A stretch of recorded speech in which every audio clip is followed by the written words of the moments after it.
Hello everyone, I am Priyanka Sudha Singh and welcome you all to my channel. आज हम class 11 का chapter 1 snapshot book से पढ़ने वाले हैं the summer of the beautiful white horse. इसके ऑथर हैं विलियम सैरियन, जो कि एक नॉवेलिस्ट और शॉर्ट स्टोरी राइटर हैं। चैप्टर के मेन कैरेक्टर की अगर आप बात करते हैं तो इसके 4 मेन कैरेक्टर हैं। एरम, जो कि है 9-year-old बॉय, जो कि नैरेटर है खुद। मुराद, जो कि एरम का कजिन है। अंकल खुसरो, जिनको एक क्रेजी पर्सन की तरह कंसिडर किया गया इस चैप्टर में। और जॉन बायरो, जो कि एक फार्मर है। राइट गाइस, चैप्टर को मैंने डिफरेंट पैसेजेस में डिवाइड किया है। हर एक पैसेज के साथ उसके वर्ड मीनिंग्स मैंने दिए हैं, साथ में हर एक पैसेज का एक्सप्लेनेशन दिया है। राइट, चैप्टर के एंड में क्वेश्चन आंसर्स भी दिए हैं, तो आपको वीडियो को एंड तक देखना है। यहाँ पर मैं अपनी वीडियो ऑफ करने जा रही हूँ। क्यों?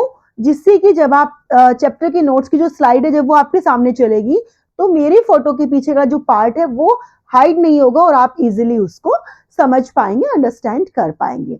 चलिए देख लेते हैं चैप्टर कैसे स्टार्ट होता है। Eram and Murad were two poor boys who belonged to the Armenian Garaglanian family. एरम और मुराद जो है वो दो गरीब लड़के थे जो कि गैराग्लैनियन ट्राइब को बिलोंग करते थे। ये जो ट्राइब थी जानी जाती थी अपनी ऑनेस्टी के लिए, अपने ट्रस्ट के लिए, 11th सेंचुरी से। राइट, एक दिन मॉर्निंग में जब एरम सो रहा था तब, और वो अपने बहुत खूबसूरत सपनों में खोया हुआ था, तब उसका कजिन मुराद जो है वो वहां पर आ जाता है उसकी विंडो पर एक ब्यूटीफुल व्हाइट कलर के हॉर्स के साथ। एरम इसको बिलीव नहीं कर पाता और वो सोचता है कि क्या ये सपना है या फिर ये सच में है। बट क्यों? जस्ट बिकॉज ये टाइम था डॉन टाइम। डॉन टाइम कौन सा होता है? Early in the morning. देखिए डे ब्रेक दिया हुआ है ना यहाँ पर, डे ब्रेक का मतलब होता है dawn time. Early in the morning का टाइम था, तो वहां पर हल्की सी चांद की रोशनी आई हुई थी, तो उसकी वजह से जो व्हाइट हॉर्स था वो उसको दिख पा रहा था। तो यहाँ पर एरम हालांकि एकदम से विश्वास नहीं कर पाता, but just because little light was there outside, तो उसकी वजह से वो समझ जाता है कि that the horse was real, कि हॉर्स जो था वो बिल्कुल रियल था। एक्चुअली उसके लिए बिलीव कर पाना इसलिए भी मुश्किल था कि वो बहुत ही पॉवर्टी लाइन में रह रहे थे। मतलब उनका जो जीवन था, उनकी जो लाइफ थी बहुत ज्यादा गरीब वाली थी। इनफैक्ट उनको एक एक टाइम के खाने के लिए काफी ज्यादा स्ट्रगल करना पड़ता था। तो उनके लिए ये बिलीव कर पाना कि उनके पास उनका खुद का हॉर्स है, तो ये बिल्कुल बियॉन्ड लिमिटेशन था, बियॉन्ड इमेजिनेशन था एक्चुअली। ठीक है, कल्पना से बिल्कुल परे की बात थी कि उनके पास उनका खुद का एक हॉर्स है। राइट, तो यहाँ पर जो एरम है वो ये फिगर आउट करने की कोशिश करते हैं कि क्या जो ये हॉर्स है इसको कहीं मेरे कजिन मुराद ने कहीं चोरी तो नहीं किया। बट मुराद जो है वो यहाँ पर इस पर कोई खास रिप्लाई नहीं करता, कोई खास रिस्पॉन्स नहीं देता, और उसको कहते हैं कि क्या तुम मेरे साथ हॉर्स राइड के लिए चलोगे। और वो उसको कहते हैं कि अगर तुमको आना है तो थोड़ा जल्दी करके फटाफट से आ जाओ, इससे पहले कि दुनिया के लोग जाग जाएं। एरम फटाफट से अपने क्लोथ्स पहनते हैं और अपनी विंडो के बाहर फटाफट से जंप करके आ जाते हैं। वो मुराद के पीछे हॉर्स पर बैठ जाता है। वो दोनों हॉर्स राइड करते हुए कंट्री साइड में, गांव के पीछे के एरिया में, पुराने वाले एरिया में चले जाते हैं, वॉलनट एवेन्यू की तरफ। राइट, कुछ देर के बाद मुराद जो है वो एरम को कहता है कि तुम अब नीचे उतर जाओ, हॉर्स से नीचे आ जाओ। क्यों? जस्ट बिकॉज वो चाहता है कि मैं अब अकेले हॉर्स राइड करूं। एरम मुराद से पूछता है कि क्या मैं भी हॉर्स राइड कर सकता हूँ अकेले, जैसे तुम अकेले करना चाहते हो। इस पर मुराद से कहता है कि हाँ हम देखेंगे, यहाँ पर पहले हम सेफ्टी देखेंगे। किसकी सेफ्टी की बात करता है? हॉर्स की सेफ्टी की बात करता है। क्यों? क्योंकि ये हॉर्स जो है वो उसका अपना खुद का नहीं है। राइट, तो यहाँ पर मुराद जो है जब देखता है कि बहुत अच्छे से हॉर्स राइड कर पा रहा है एरम, तो उसको लगता है कि एक दिन में तो कोई इतना अच्छा हॉर्स राइड नहीं सीख सकता। तो वो उसको लगता है कि ये हॉर्स इसके पास काफी पिछले दिनों से है।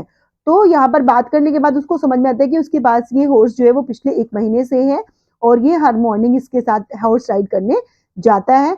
आज वो एरम को बुलाने के लिए आया, उसने इसको एरम को चांस दिया। क्यों? क्योंकि उसको पता था कि एरम को बहुत ज्यादा पसंद था हॉर्स राइड करना। राइट, अब यहाँ पर एरम की चांस आती है। मुराद जो है वो एरम को चांस देता है। जब एरम हॉर्स राइड के लिए जाता है तो हॉर्स जो है उसको वाइन यार्ड में ले जाता है और उसको वहां पर गिरा देता है, और वहां से भाग जाता है हॉर्स।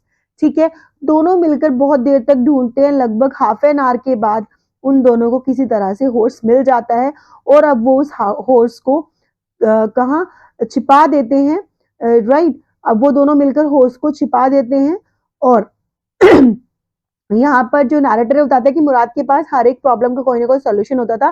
स्पेशली अगर हॉर्सेस की बात करो तो उनके लिए तो उसके पास और ज्यादा स्पेशल जो है सॉल्यूशंस होते थे।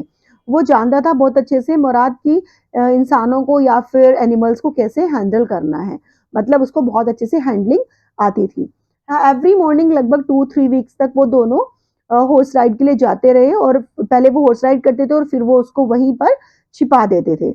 एक दिन क्या होता है, जॉन बायरो जो कि फार्मर है वो एरम के घर पे आता है अंकल खुसरो से बात करने के लिए। अंकल खुसरो के बारे में बताया गया है कि वो कैसे इंसान थे, बहुत ज्यादा लाउड, बहुत ज्यादा शॉर्ट टेम्पर वाले पर्सनालिटी थे वो, राइट। बहुत तेज चिल्ला चिल्ला कर बातें करने वाले इंसान थे वो। तो बायरो जो है वो जो फार्मर है वो उनको बताते हैं कि उनका जो हॉर्स है वो मिसिंग है लास्ट 1 मंथ से, और उसको मैंने $60 में खरीदा था। क्वेश्चन कई बार पूछ लेता है 1 मार्क में कि कितने प्राइस क्या थी उस हॉर्स की, तो वो $60 में खरीदा था किसने, फार्मर ने। तो वो कहते हैं लगभग 1 महीने से मेरा जो हॉर्स है वो लापता हो गया है, वो गुम गया है, वो मिल नहीं रहा है। यहाँ पर नरेटर बताते हैं कि उनके घर तक, अंकल खुसरो के घर तक पहुंचने के लिए जो फार्मर थे उसको 10 माइल्स का रास्ता कवर करके आना पड़ा था। खुसरो इस बात पर बहुत तेज चिल्लाते हैं और उससे कहते हैं it's no harm pay no attention to it. Actually ये जो लाइन है ना, it's no harm pay no attention to it, ये लाइन खुसरो जो है वो बार बार यूज करते हैं चैप्टर में। कई बार आपको एक ह्यूमर की फीलिंग भी आती है बार बार इस लाइन को सुनने पे। वो हर एक बात पे, चाहे वो वहां पर फिट बैठ रही है या नहीं, हर बात पे उनकी ये बड़ी पेट लाइन है, हर बात पे यूज करते हैं it's no harm pay no attention to it. कई बार पूछ लेता है कि ये लाइन किसका कौन यूज करता है चैप्टर में, तो आपको पता होना चाहिए कि इसको अंकल खुसरो यूज करते हैं। बायरो जो है वो बहुत इरिटेट हो जाता है उनके इस एटीट्यूड से और वो वापस चले जाते हैं। अब ये बात सुन के कि भाई उनका कोई हॉर्स है जो कि 1 मंथ से मिसिंग है, एरम जो है वो फटाफट से अपने कजिन मुराद के पास जाता है, उसको बताता है कि जॉन बायरो उनके घर पे आए थे और उन्होंने बताया है कि उनका जो है हॉर्स वो 1 महीने से गायब हो गया है, मिसिंग है। तो वो कहते हैं कि क्या आप तुम उनका हॉर्स लौटाने वाले हो, मैंने तो अभी तक हॉर्स राइड भी नहीं सीखा है, मुझे तो हॉर्स राइड सीखना है। तो इस पर मुराद उसको बोलते हैं एरम को कि हॉर्स राइड सीखने के लिए पूरा 1 साल लग जाता है, हम इसको 1 साल तक अपने पास नहीं रख सकते। क्यों? क्योंकि फिर उसको थोड़ा गुस्सा भी आता है और वो गुस्से से कहते हैं कि हम, क्योंकि हमारी ट्राइब को हमारी ऑनेस्टी, हमारे ट्रस्ट के लिए जाना जाता है, और तो हम इतना बड़ा गलत काम नहीं कर सकते, अपनी ऑनेस्टी के ऊपर हम एक क्वेश्चन मार्क नहीं लगा सकते। वो कहते हैं कि हम पूरे साल तो नहीं रखेंगे, बट हम अभी एकदम भी नहीं लौटा देंगे हॉर्स को, हम इसको 6 मंथ के बाद लौटाएंगे, राइट। तो एक दिन जब वो दोनों, अब उन दोनों का वो जो रूटीन था early in the morning dawn time में हॉर्स राइड के लिए जाना, फिर उसको हर रोज छिपा कर आ जाना, ये उनका प्रोसेस चलता है। एक दिन जब वो हॉर्स राइड के बाद अपने जो हॉर्स था उसको छिपाने के लिए जा रहे थे, तो रास्ते में उनको जॉन बायरो मिलते हैं जो कि शहर वापस जा रहे थे। वो उनसे बात करते हैं, तभी जो जॉन बायरो है वो उनके पास एक हॉर्स को देखते हैं और वो उसको बहुत अच्छे से एग्जामिन करते हैं, बहुत अच्छे से चेक करते हैं। वो मानते हैं कि ये जो हॉर्स है ये बिल्कुल उनके खुद के हॉर्स की तरह दिख रहा है। इनफैक्ट वो उसका मुंह खोलकर उसके दांत भी चेक करते हैं, उनको वहां पर वो सेम वो चीजें मिलती हैं जो उनके खुद के हॉर्स में थी। तो वो कहते हैं कि हो सकता है ये मेरे हॉर्स का बिल्कुल ट्विन है। और यहाँ पर वो कहते हैं कि मैं एक्चुअली, जस्ट बिकॉज मैं तुम्हारी फैमिली को जानता हूँ कि तुम लोगों, तुम्हारी जो फैमिली वो कितनी ऑनेस्ट है और अपने ट्रस्ट के लिए जानी जाती है, तो मैं ये तो नहीं बोल सकता कि ये वही हॉर्स है जो कि मिसिंग है, बट हाँ ये बिल्कुल मेरे हॉर्स की तरह ही है, ये उसका ट्विन हॉर्स है, राइट।